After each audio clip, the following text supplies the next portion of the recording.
आज प्रधानमंत्री नरेंद्र मोदी ने एक बार फिर कांग्रेस की नीयत और नीति पर सवाल उठाए। मोदी ने एक बार फिर कहा कि कांग्रेस की नजर आम लोगों की मेहनत की कमाई पर है, प्रॉपर्टी पर है, महिलाओं के मंगलसूत्र पर है।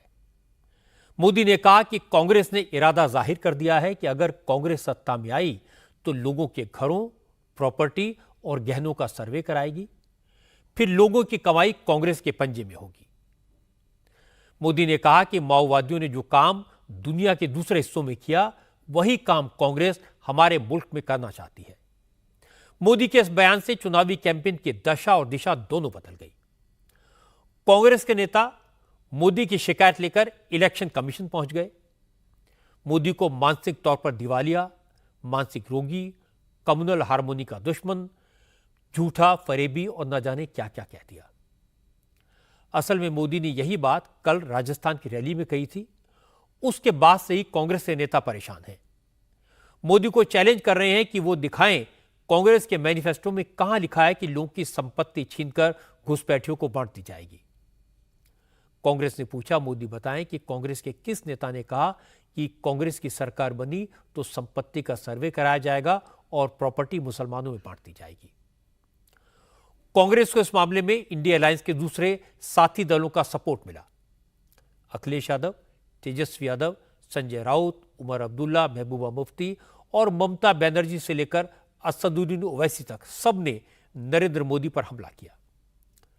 लेकिन अमित शाह ने कहा, प्रधानमंत्री ने जो कहा वो ठीक कहा। अब कांग्रेस को मिर्ची लग रही है तो वो क्या कर सकते हैं।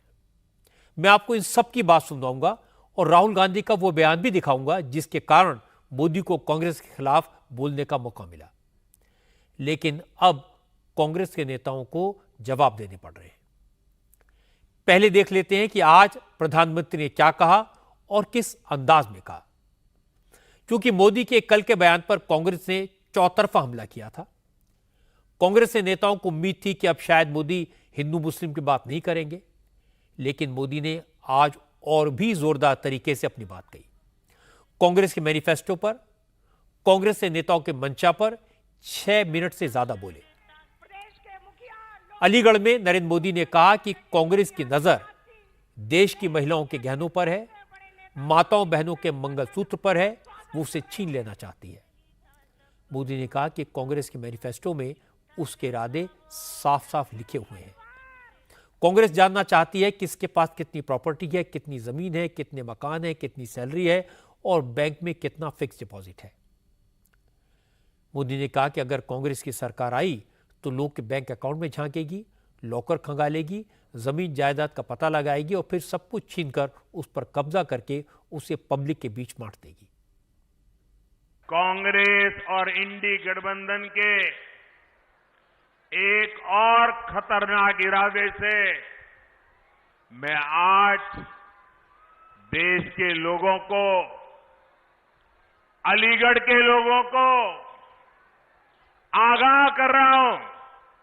मैं देशवासियों को आगाह करना चाहता हूं। कांग्रेस और इंडी गठबंधन की नजर अब आपकी कमाई पर है, आपकी संपत्ति पर है।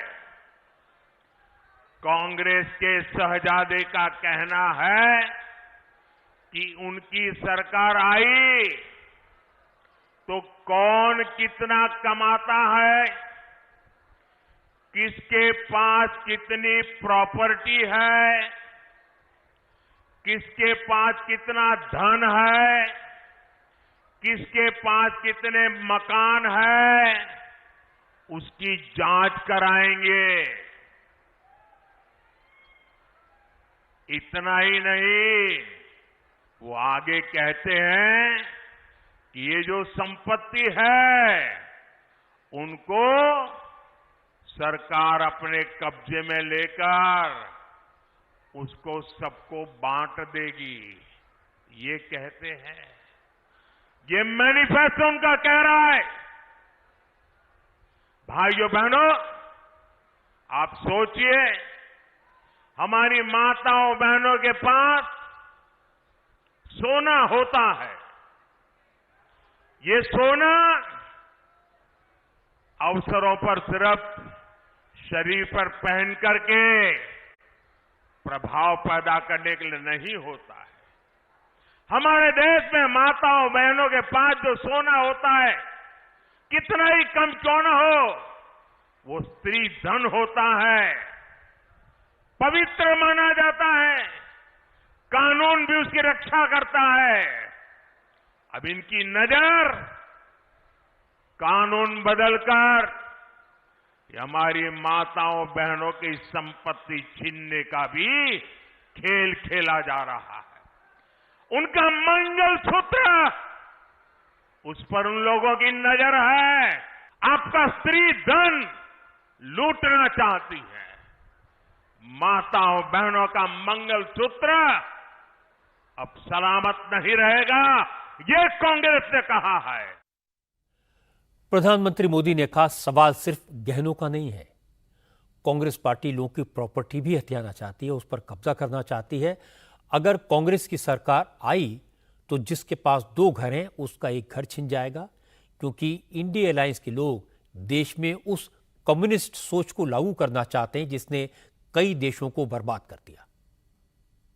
वो सर्वे करना चाहते हैं कि जो नौकरी पेशा वर्ग है, जो कर्मचारी है, उन्होंने अपनी बच्चों की पढ़ाई के लिए, बच्चों की शादी के लिए जो एफडी की है, फिक्स डिपॉजिट की है, किसकी कितनी सैलरी और कितनी एफडी है, उसकी भी जांच होगी।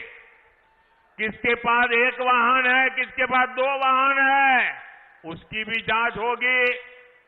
यानी किसके पास कितनी जमीन है, उसकी भी जांच होगी। व्हीकल कितने हैं, उसकी जांच होगी। कांग्रेस इसका सर्वे कराएगी और फिर कांग्रेस कब्जा करेगी। सरकार के नाम पर कब्जा करके आपकी संपत्ति को छीन करके बांटने की बात कर रही है। कांग्रेस यहां तक जाएगी, अगर आपका गांव में पुराना पैतृक घर है, बच्चों के भविष्य के लिए आपने शहर में मानो छोटा फ्लैट ले लिया, और अगर पता चला कि आपका गांव में भी एक घर है, तो 2 में से 1 छीन लेंगे कि आपको 2 की जरूरत नहीं है, जिसको नहीं उसको दे देंगे। कांग्रेस के लोग कहेंगे कि आपके पास गांव में एक घर तो पहले से ही है। ये माओवादी सोच है, ये कम्युनिस्टों की सोच है। ऐसा करके कितने ही देशों को वो पहले बर्बाद कर चुके हैं। अब यही नीति ये कांग्रेस पार्टी और इंडिया अलायंस भारत में लागू करना चाहती है। आपकी मेहनत की कमाई, आपकी संपत्ति पर कांग्रेस अपना पंजा मारना चाहती है। इन परिवारवादी लोगों ने देश के लोगों को लूटकर अपना इतना साम्राज्य बना लिया है। आज तक इन्होंने अपनी अकूट संपत्ति से देश के किसी गरीब को कुछ नहीं दिया। अब इनकी नजर देश के लोगों की संपत्ति पर पड़ गई है। साथियों, जनता के धन को लूटना, देश की संपत्ति को लूटने कांग्रेस अपना जन्मसिद्ध अधिकार समझती है। मोदी ने जिस अंदाज में कांग्रेस को घेरा, जिस इशू पर घेरा, उसकी कल्पना कांग्रेस के नेताओं को नहीं थी। इसलिए वो परेशान तो हैं, लेकिन मोदी को जवाब क्या दें ये उन्हें नहीं सूझ रहा। कांग्रेस के नेता बस इतना कह रहे हैं कि मोदी कांग्रेस के मैनिफेस्टो को तोड़ मरोड़ कर पेश कर रहे हैं। इसलिए अब कांग्रेस के कार्यकर्ता प्रधानमंत्री को कांग्रेस के घोषणा पत्र की कॉपी डाक के जरिए भेजेंगे। कांग्रेस के अध्यक्ष मल्लिकार्जुन खड़गे ने तो प्रधानमंत्री से मिलने का वक्त मांग लिया। खरगे ने कहा कि वो मोदी से मिलकर उनको कांग्रेस का मैनिफेस्टो समझाएंगे। इसके बाद कांग्रेस के नेता मोदी की शिकायत लेकर इलेक्शन कमीशन के पास पहुंचे। मोदी के बयान को कम्युनल और मॉडल कोड ऑफ कंडक्ट के खिलाफ बताया। प्रधानमंत्री के खिलाफ एक्शन की मांग की। कांग्रेस के प्रवक्ता पवन खेड़ा ने तो मोदी को चैलेंज किया कि वो कांग्रेस के मैनिफेस्टो में एक भी शब्द दिखा दे जहां हिंदू या मुसलमान लिखा हो। पवन खेड़ा ने कहा कि हार की हताशा में प्रधानमंत्री बौखला गए हैं और अनाप शनाप बयान दे रहे हैं। देश के प्रधानमंत्री ने आज फिर झूठ बोला। एक चुनाव जीतने के लिए आप झूठ पे झूठ परोसते चले जाओगे जनता को। चलिए, आपकी गारंटियां झूठी, आपके जुमले झूठे, आपके वादे झूठे। अब देश को हिंदू मुसलमान के नाम पर आप झूठ परोस कर बांट रहे हैं। कांग्रेस के मैनिफेस्टो में कहां लिखा हुआ है हिंदू, कहां लिखा हुआ है मुसलमान? इस तरह के शब्द हमारे मैनिफेस्टो में नहीं है। ये आपकी इस हल्की मानसिकता में ये शब्द होते हैं। इस तरह के जो बंटवारे की बात होती है वो आपके दिमाग में होती है, आपके जहन में होती है। हमारे न मैनिफेस्टो में है, न हमारे संविधान में है, न हमारे दिमाग में है। नहीं तो झूठ बोलना बंद करें। कांग्रेस के मैनिफेस्टो में न्याय की बात की है। न्याय नौजवानों के साथ, न्याय महिलाओं के साथ, न्याय आदिवासियों के साथ, न्याय श्रमिकों के साथ। उसमें प्रधानमंत्री को आपत्ति है। आपत्ति हो भी क्यों ना, ये हमारा न्याय पत्र प्रधानमंत्री को आईना दिखाता है और उनके 10 साल के कृत्य दिखाता है। ये पूरे 10 साल इन्होंने हिंदू मुसलमान करके खत्म कर दिए और आप फिर से चुनाव में आए हैं हिंदू मुसलमान लेकर। शर्म आनी चाहिए प्रधानमंत्री को। झूठ बोलने में भी शर्म आनी चाहिए और इस तरह से देश को बांटने में भी शर्म आनी चाहिए।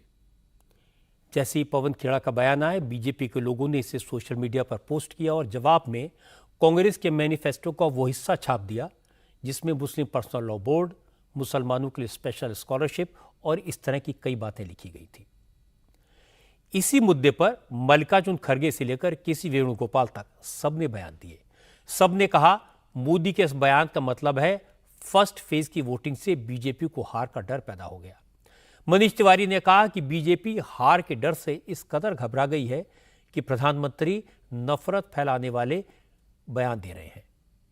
अब 400 पार तो दूर, बीजेपी को 150 सीटों के भी लाले पड़ जाएंगे। एनडीए भाजपा की बौखलाहट दिखाती है कि जिस तरह के अनर्गल बयान प्रधानमंत्री की तरफ से आ रहे हैं।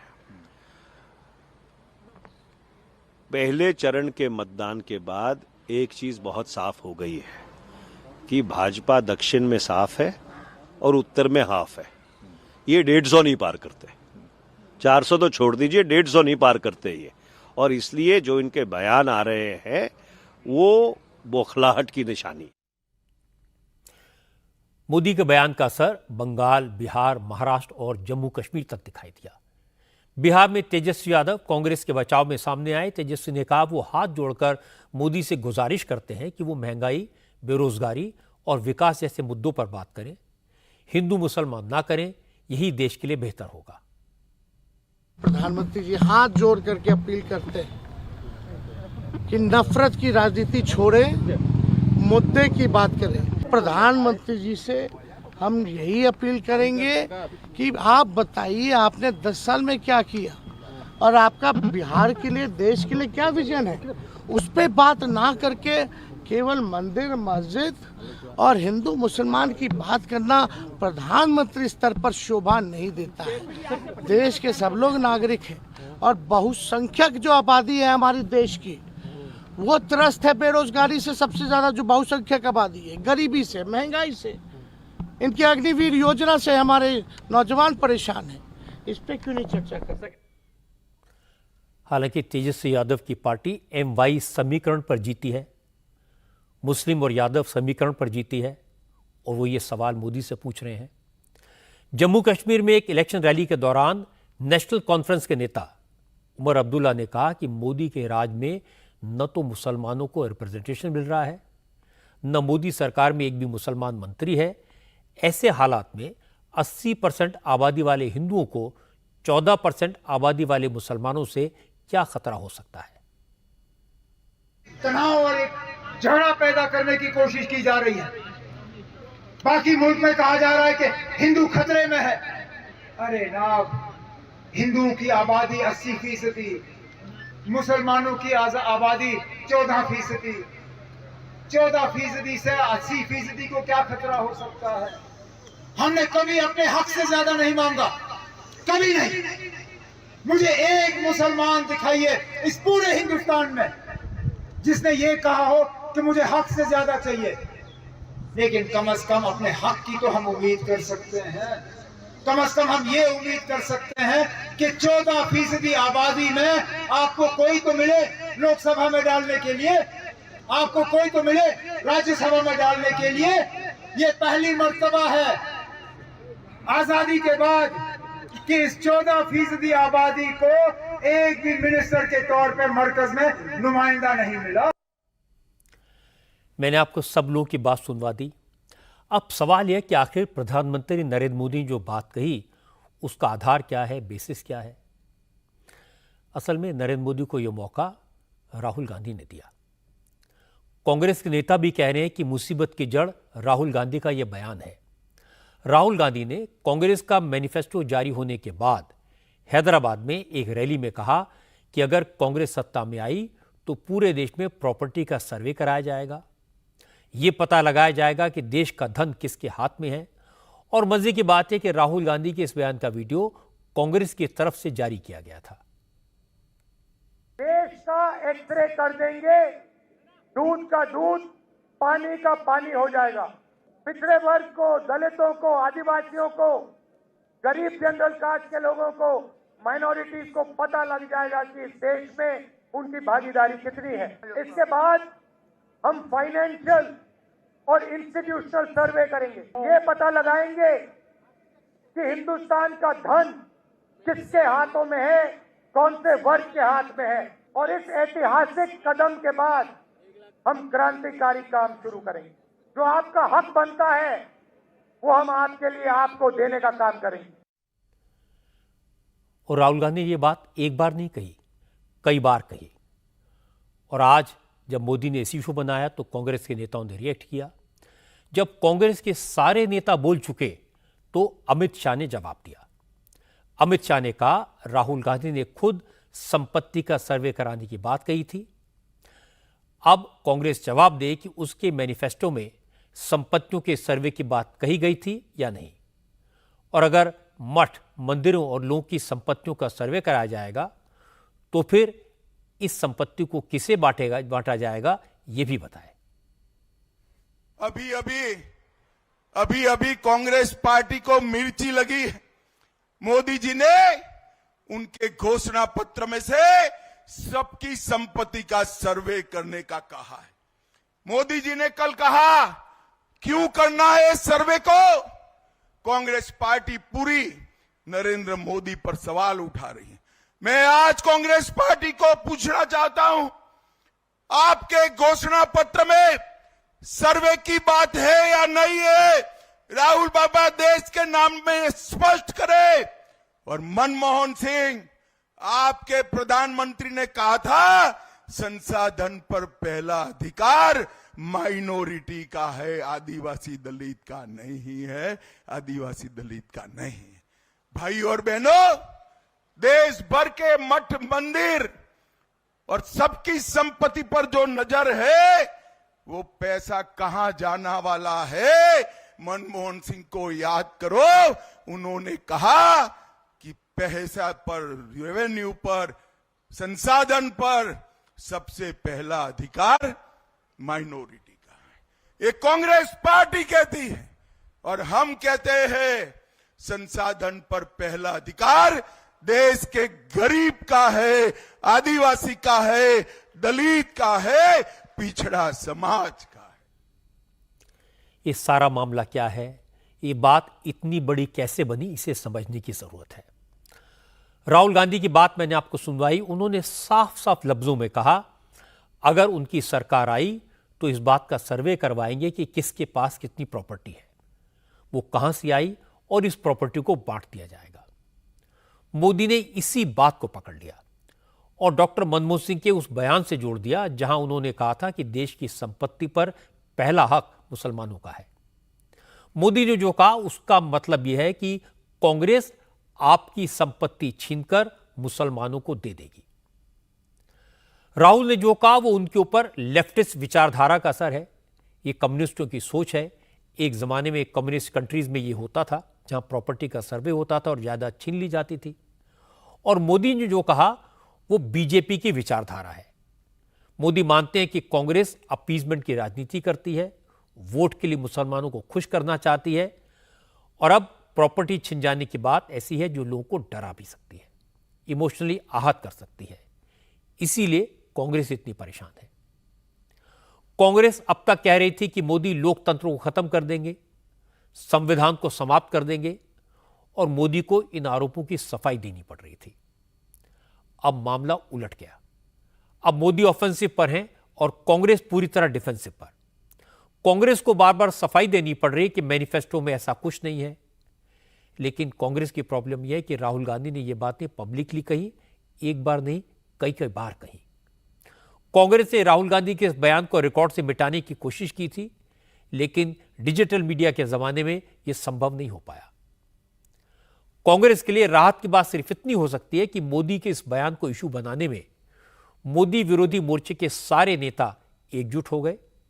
जो कांग्रेस के साथ नहीं है वो भी मोदी के खिलाफ मैदान में उतर